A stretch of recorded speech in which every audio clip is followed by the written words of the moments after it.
దేవునికి స్తోత్రములు. ప్రభునందు ప్రియమైన సహోదరి సహోదరులారా, దేవుని వాక్యాన్ని ధ్యానం చేద్దాం. కీర్తన గ్రంథము 23వ అధ్యాయం 1వ వచనము 2వ వచనం చదువుకుందాం. యెహోవా నా కాపరి, నాకు లేమి కలగదు. పచ్చిగల చోట్ల నన్ను పరుండ చేర్చున్నాడు, శాంతికరమైన జలముల యొద్ద నన్ను నడిపించుచున్నాడు. చూడండి, యెహోవా నా కాపరి, నాకు లేమి కలగదు. దేవుడే మన కాపరిగా ఉన్నప్పుడు లేమనేది ఎలా ఉంటుంది? ఎక్కడ కూడా కొదువు ఉండదు. దేవుడే మన కాపరి. అందుకనే మోషే అంటాడు, అయ్యా నీ సన్నిధి మాతో రాకపోతే మేము ఈ యొక్క ప్రయాణం ముందుకు సాగదన్నాడు. దేవుడే కాపుదలగా ఉంటే, కాపరిగా ఉంటే, ఆయన మనల్ని నడిపించేవాడిగా ఉంటే ఎటువంటి కొదువు ఉండదు. ఇశ్రాయేలుని దేవుడు అరణ్యం నుంచి, ఆ ఐగుప్తు నుంచి ఆయన నడిపిస్తున్నప్పుడు, కానాన్ని తీసుకెళ్లే సమయాల్లో ఇశ్రాయేలు వారి అవిశ్వాసాన్ని బట్టి 40 సంవత్సరాలు మరి ఆ అరణ్యములో నడిపించాల్సి వచ్చింది. మోషే అంటాడు, నాయనా నీ సన్నిధి మాతో ఉండాలి అని అడిగినాడు. దేవుడే కాపరిగా ఉంటే దేవుడు ఎంత భద్రపరుస్తాడో మోషేకి తెలుసు. అలాగే మరి దావీదుకు కూడా తెలుసు. దావీదు తన యొక్క గొర్రెలను ఎంతో కాపాడుకునేవాడు. తన యొక్క గొర్రెలకు హాని కలుకోకుండా సింహాలు వచ్చినా, ఎలుగుబంట్లు వచ్చినా భయపడలేదు.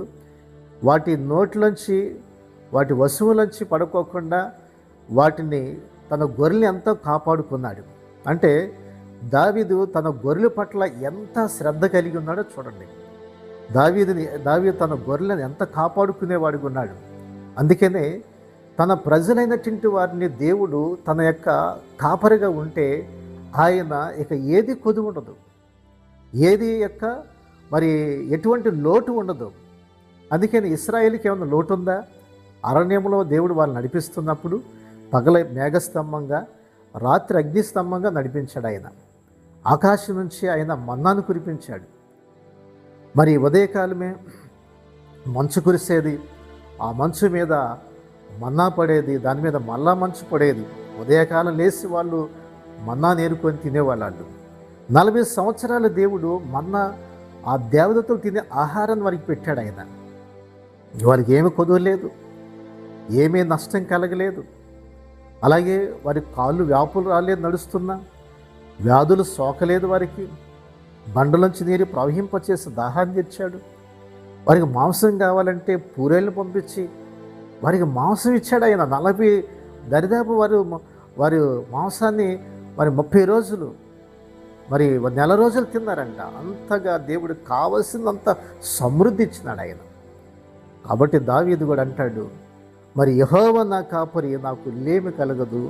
పచ్చిగల చోట్ల నన్ను పరుండ చేర్చున్నాడు అన్నాడు. పచ్చిగల చోట్ల నన్ను పరుండ చేర్చున్నాడు, శాంతికరమైన జలముల యొద్ద నన్ను నడిపిస్తున్నాడు. శాంతికరమైన జలముల యొద్ద, మరి శాంతి సమాధానంతో మనం నడిపించే దేవుడు ఆయన. నెమ్మది సమాధానం మనం ఈ లోపల ఎక్కడికి వెళ్ళినా మనం కొనుక్కోలేము. ఒక వస్తువు కొనుక్కున్నట్లుగా అంత ఆ యొక్క నెమ్మది సమాధానం మనం కొనుక్కుంటే దొరికేది కాదు. అది మన ధనం పెట్టి వస్తువులు, వాహనాలు కొనుక్కుంటాం, కానీ నెమ్మది సమాధానము నువ్వు కొనుక్కోలేవు ఈ లోకంలో. కానీ అది ఎక్కడి నుంచి వస్తుంది? దేవుని దగ్గర నుంచి వస్తుంది. శాంతికరమైన జలముల యొద్ద నన్ను నడిపించున్నాడు. నా ప్రాణము నాకు ఆయన సేద తీరుస్తున్నాడు. ప్రాణము నాకు సేద తీర్చబడుతుంది. తృప్తి చెందుతావు నీవు. నీ ప్రాణం ఎంతో నెమ్మదిగా ఉంటుంది. ప్రభువు నీ కాపరిగా ఉంటే నువ్వు నిశ్చింతగా ఉండొచ్చు. ఆయన నువ్వు పండుకున్నా, లేచినా నీ చుట్టూ ఒక కంచి, కాపుదల, ఒక భద్రత కలిగిస్తాడు. ఎందుకంటే యెహోవా యందు భయభక్తులు గల వారి చుట్టూ ఆయన దూత ఉండి ఆయన కాపాడుతుందంట. ప్రియ సహోదర సహోదరి, తన దూతలు పంపిస్తాడు. అందుకనే అంటున్నాడు, నా ప్రాణము నాకు ఆయన సేద తీర్చున్నాడు. ఎంతో సేద తీర్చబడుతుంది. గడాంధకార లోయలో నేను సంచరించిన ఏ అపాయం నాకు భయపడి అంటాడు. గడాంధకార లోయ లాంటి, అంధకారం లాంటి పరిస్థితులు వస్తాయి. అయోమయమైన పరిస్థితులు సంభవించవచ్చు. ఏం అర్థం కాని పరిస్థితులు ఉండొచ్చు. ఆర్థికమైన సమస్యలు అవ్వచ్చు, అనారోగ్యమైన పరిస్థితులు అవ్వచ్చు, నీ కుటుంబంలో నీ బిడ్డల విషయమే సమస్యలు అవ్వచ్చు. అలాగే నీవు పంట వేసావు, పంట మరి చేతికొచ్చిన పంట పాడైపోయిందేమో, మరి ఎటువంటి అనేకమైన నష్టాలు కలిగినప్పుడు ఏమనిపిస్తుంది? అంధకారంగా ఉంటుంది. ఏంటి నా జీవితము, అయోమయమైనటువంటి పరిస్థితులు. కాబట్టి అందుకే అంటున్నాడు, గడాంధకారపు లోయలో నేను సంచరించున్నాను, ఏ అపాయమునకు భయపడను, ఎందుకంటే నీ దుడ్డు కార్యం నీ దండము నన్ను ఆదరిస్తుంది అన్నాడు. మనల్ని ఆదరించే దేవుడు ఉన్నాడు, ధైర్యపరిచే దేవుడు మన దేవుడు. అంతేకాదంటున్నాడు, నేను బ్రతుకు దినములన్నీ కూడా కృపాక్షేమములే నా వెంట వచ్చును. బ్రతుకు దినాలన్నీ కూడా కృపాక్షేమములే. దేవుడు మన యొక్క బ్రతికినంత కాలము దేవుని యొక్క కృప క్షేమాలు వెనకాల వస్తాయి. అంటే ఎంత అద్భుతమైన రీతిగా దేవుడు మనం నడిపిస్తున్నాడు. చిరకాలం యెహోవా మందిరం నేను నివాసము చేసేదన్నాడు దావీదు. కాబట్టి చిరకాలము యెహోవా మందిరంలో ఉంటాను. యెహోవా నా కాపరి. దేవుడే మనకు కాపరిగా ఉన్నప్పుడు, ఈ రోజున నీకు కాపరిగా ఉన్నాడా ప్రభు? నీ కుటుంబానికి కాపరిగా ఉన్నాడా? ఆయన కాపరిగా ఉండే ఆయన నీకెంతో భద్రత కలిగజేస్తాడు. ఆయన రెక్కల కింద నువ్వెంతో భద్రపరచబడతా ఉంటావు. కాబట్టి ఆయనే మనకి కాపరి.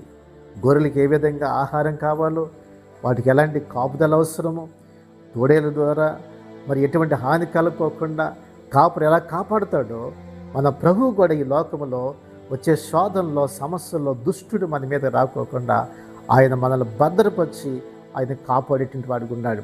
కాబట్టి యేసుక్రీస్తు నువ్వు అంగీకరిస్తే, నీ హృదయంలో చేర్చుకుంటే ఆయన నీకు కాపరిగా ఉంటాడు. ఆయన నిన్ను భద్రపరుస్తాడు. ఆయన ఈ లోకంలో వచ్చే శోధనలో, సమస్యల్లో, అనేకమైనటువంటి యొక్క పరిస్థితుల్లో నీ మీదకి వచ్చినప్పుడు ఆయన భద్రపరుస్తాడు. ఆయన చూడండి, కాపరి ఎంత ఎలక్ట్గా ఉంటాడంటే తన గొర్రెలకు ముందు నడుస్తాడు. కాపరి తన గొర్రెలకు దారి చూపిస్తాడు. అలాగే దేవుడు మనకి ముందు నడుస్తాడు. ఆయన మనకు దారి చూపిస్తాడు. మనకు భద్రత కలిగి ఉంటాం. ఆయన మనకు ముందున్నప్పుడు మనం భయపడము. అందుకనే ఇశ్రాయేలుకు సైన్యమునకు ముందు నడిచిన దైవమా అంటాడు. కాబట్టి యేసు ప్రభు మనకు ముందు నడిచే దేవుడై ఉన్నాడు. అందుకే ఇశ్రాయేలుకి పగలు మేఘస్తంభంగా, రాత్రి అగ్నిస్తంభంగా నడిచాడు. కాబట్టి వారికి ఎటువంటి అపాయాలు వారికి కలగలేదు, ఎటువంటి నష్టాలు కలగలేదు. ప్రభు నీకు ముందుగా ఉంటే, కాపరిగా ఉంటే, దేవుడు నీ కుటుంబాన్ని నీకు ఎంతో భద్రత కలిగిస్తాడు. దేవుడు కృప చూపిస్తాడు. అట్టి కృప దేవుడు అనుగ్రహించినట్లుగా మనం ప్రార్థిద్దామా? ప్రభువుని అడుగుతావా? పరిశుద్ధుడ, ప్రేమగల తండ్రి, గొప్ప దేవ, నీకు వందనాలు చెల్లిస్తున్నాం. నాయన, నీవు కాపరిగా ఉంటే ఏ చింత మాకుండదు, ఏ సమస్య మాకుండదు. నాయన, దావీదు కాపరిగా ఉన్నప్పుడు గొర్రెలకు సింహాలు వచ్చినా, ఎలుగుబంట్లు వచ్చినా వాటి యొక్క వస్తువులను పడుకోవటం, వాటిని చంపి వాటిని ఎదిరించగలిగినాడు. మరి దావీదు ఎలాగ చేయగలిగితే, నువ్వు సర్వసృష్టికర్తమైన దేవుడు నాయన, నీ యొక్క కాపుదల్లో మేము ఉన్నప్పుడు ఎటువంటి అపాయము కానీ, ఎటువంటి నష్టం కానీ, ఎటువంటి దుష్టుడు మా మీద పడుకోకుండా నువ్వు ఎంతగానో కాపాడి భద్రపరిచే దేవుడై ఉన్నాం. మీరే సహాయం చేసి నేను ఆహ్వానించుకునేవారుగా, నీ కాపరిగా నాయని వారు చేర్చుకునేవారుగా కృప చూపించండి. సహాయం చేసి దీవించి ఆశీర్వదించమని యేసు నామమున అడుగుచున్నాం తండ్రి, ఆమేన్. ఈ శ్రేష్టమైన సందేశం మీకు దీవెనకరంగా ఉంటే 10 మందికి షేర్ చేయండి, లైక్ చేయండి, మంచి కామెంట్ పెట్టండి.